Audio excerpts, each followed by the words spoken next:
ವಿಚಾರಗೋಷ್ಠಿ ಕುಟುಂಬ ನಿರ್ವಹಣೆಯಲ್ಲಿ ಮಹಿಳೆಯರ ಪಾತ್ರ ಪ್ರಮುಖವಾದದ್ದು.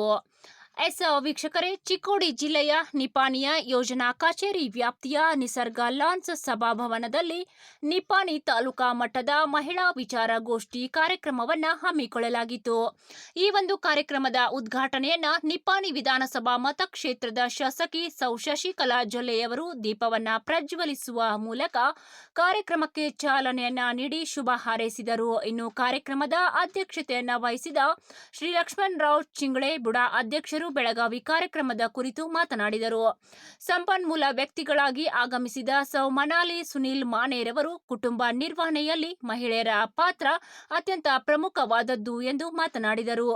ಈ ಕಾರ್ಯಕ್ರಮದಲ್ಲಿ ಮುಖ್ಯ ಅತಿಥಿಗಳಾಗಿ ಆಗಮಿಸಿದ ಪ್ರಾದೇಶಿಕ ನಿರ್ದೇಶಕರಾದ ಸೌ ದಯಶೀಲ್ ಅವರು ಕಾರ್ಯಕ್ರಮದಲ್ಲಿ ಯೋಜನೆ ನಡೆದು ಬಂದ ದಾರಿ ಹಾಗೂ ಕಾರ್ಯಕ್ರಮದ ಬಗ್ಗೆ ಮಾತನಾಡಿದರು.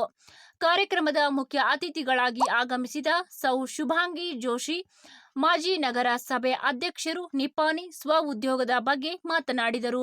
ಮುಖ್ಯ ಅತಿಥಿಗಳಾಗಿ ಆಗಮಿಸಿದ ಚಿಕ್ಕೋಡಿ ಜಿಲ್ಲಾ ನಿರ್ದೇಶಕರಾದ ವಿಠಲ್ ಸಾಲಿಯನ್ ರವರು ಉಪಸ್ಥಿತರಿದ್ದರು. ಕೃಷಿ ಮೇಲ್ವಿಚಾರಕರಾದ ಸುರೇಶ್ ರವರು ಈ ಕಾರ್ಯಕ್ರಮವನ್ನು ನಿರೂಪಿಸಿದ್ದು, ತಾಲೂಕಿನ ಯೋಜನಾಧಿಕಾರಿಗಳಾದ ಮಂಜುನಾಥ್ ಎಚ್ ರವರು ಸ್ವಾಗತಿಸಿದರು.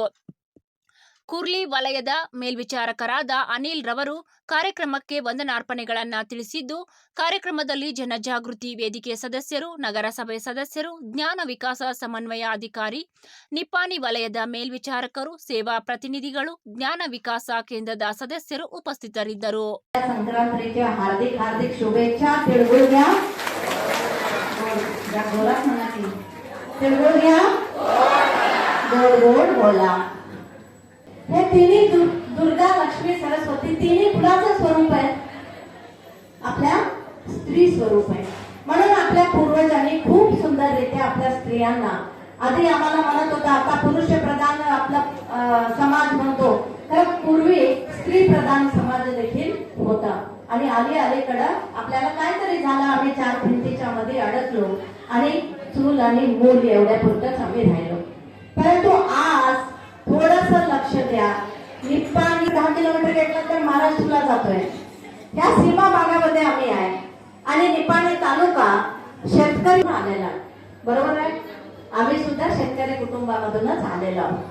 आणि ज्या वेळेला असं परिस्थिती असताना जर करता आज धर्मस्थळ ग्रामीणाभिवृद्धी संस्थेचे संस्थापक आपले परमपूज्य पद्मभूषण राजश्री डॉक्टर वीरेंद्र हेगडेजी नसते तर आज आम्ही तुम्ही असं असतो काय, एवढंच विचार करायचा. जर करता आपल्या माताश्री हेमावती हेगडेजी नसते तर आम्ही एवढ्या पुढे आलो असतो काय, जरासा विचार करायचा. याच्यासाठी जोरदार टाळ्या त्या दोघांना देखील वाजवल्या पाहिजे. अजूनही सांगत आहे तुमच्या वाजवा घेतात त्यांना का स्मरण केलं मी? त्यांच्या माध्यमातून आज आम्हाला आर्थिक परिस्थितीमध्ये आम्हाला सुधारणा व्हायला. बचत गटात कोणीही बघायला नाही आहे, मुलं बाळ नाही आहेत, कोण अनाथ आहेत, कोण विधवा आहेत, त्यांना घरकुल योजना त्या धर्मस्थळ ग्रामीणाभिवृद्धीच्या संस्थेच्या माध्यमातून व्हायला लागलाय. एवढंच नाही तर तुमच्या घरामध्ये नवरा दारुडा असेल तर ते दारू मुक्त, व्यसनमुक्त करण्याचं कार्य देखील आपले पूज्य आणि माताश्री करायला लागले. म्हणजे याचा सीमा भागामध्ये असणाऱ्या एक तालुक्यामध्ये देखील डॉक्टर वीरेंद्र हेगडेजींनी विचार केला नसता तर आज आमचं हे भाग सुधारणा एवढं झालं नसतं. आज आपल्याला सगळे अधिकारी आहेत, ग्रामीणाभिवृद्धी संस्थेचे अधिकारी आहेत, ते देखील त्यांना पण एक जोरदार टाळ्या वाजवून आपण अभिनंदन केलं पाहिजे. कारण त्यांनी देखील रात्रंदिवस आपल्या गृहिणींच्यासाठी, माता बहिणींच्यासाठी त्यांनी देखील इथं खूप चांगल्या पद्धतीनं कामकाज करायला लागले. मग हे सगळं झालं, 1-2 मिनिटं बोलतो, जास्त बोलणार नाही. आज आम्ही 21व्या शतकात आहे, बरोबर आहे. 21व्या शतक म्हणजे कम्प्युटर युग, तंत्रज्ञानाचं युग, विज्ञान युग, स्पर्धात्मक युग. आणि थोडंसं खेड्यात गेलं तर सोप्यात आजी बसलेलं असतात बघा, काय कलियुग आलं ग बाई. आम्ही लग्न होऊन नातवंड होतोपर्यंत नवऱ्याला असं कधी बघून आम्ही बोललो नाही. परंतु आज मुलगी कोण पण कळत नाही, मुलगा कोण पण कळत नाही.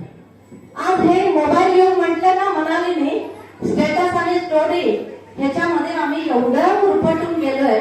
अजून ग्रामीण भाग आहे, थोडं आम्ही चांगलं तरी आहे, परंतु शहरामध्ये गेला तर खूप आज तंत्रज्ञान विज्ञान सगळं येऊ दे, परंतु आम्ही आपल्या घरामध्ये आपण मम्मी डॅडी संस्कार ठेवायचं नाही आहे.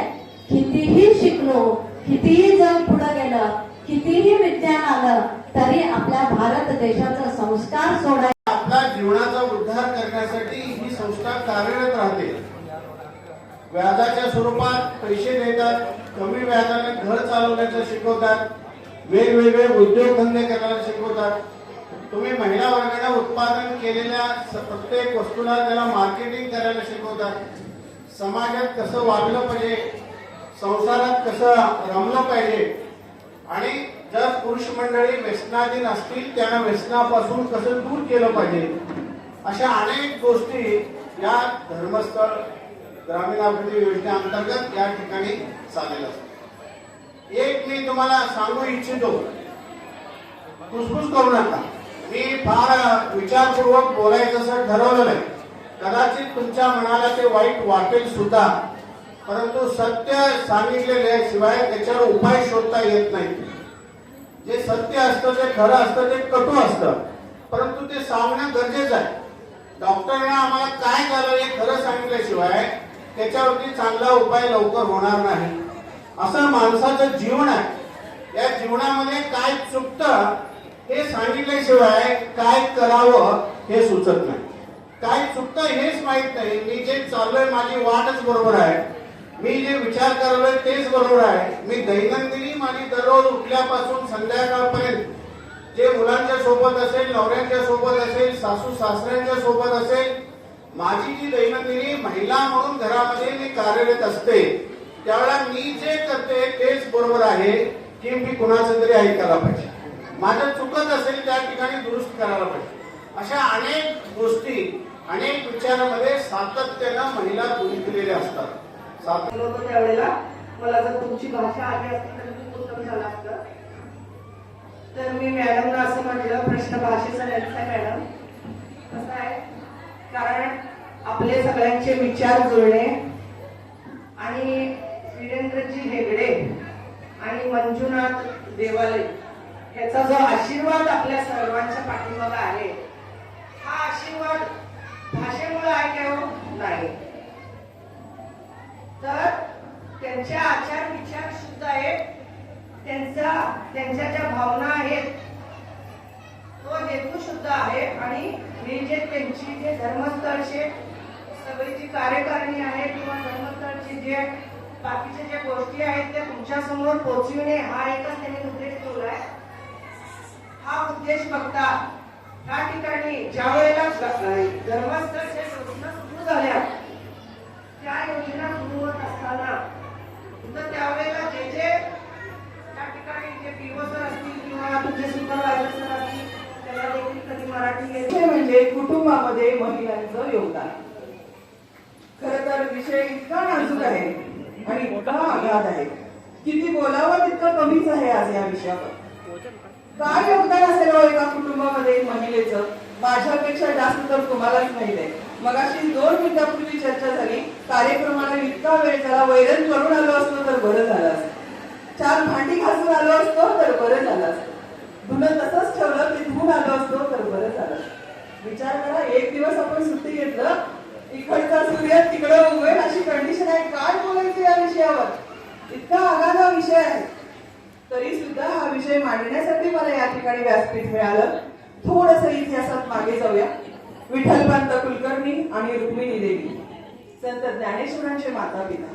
आदेश आला, देहांत प्रायचित्त घ्यायचं आणि मगच तुमच्या मुलांना मी समाजात घेऊ. मुलं कोण? निवृत्तीनाथ, संत ज्ञानेश्वर, इवली सोपान आणि मुक्ताई.